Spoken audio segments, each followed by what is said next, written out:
сликите на кои не се отварале прашањата води на еден друг проблем. Тие на пример имало на тестот по ликовна прашања кои не се отварале, сликата не се отварала и учениците не го одговарале бидејќи не знаеле према на што треба да ги видат. Исто така прашањата кои се повторувале во тестот се случувало 2 до 3 прашања да ги има истото прашање да биде во тестот и учениците автоматски не ги одговарале. Исто така прашањата кои не биле на мајчиниот јазик се случувало во тестот по историја, мислам дека имало прашање на српски јазик.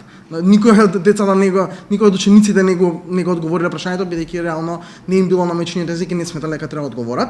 Исто така голем проблем е имало од 5 до 7 или 8 прашања за тематики кои изнесувале само 2 страници. И обратно, каде што имало 1 или 2 прашања за теми кои се изучувале по 2 месеци. Не било систематизацијата на прашања не била конкретно не била иста. Исто така на прашањата имало прашања за лекции кои не биле се уште учени.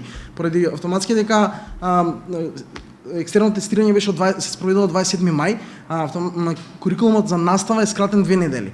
И има лекции кои не биле изучувани, а имало прашања од нив.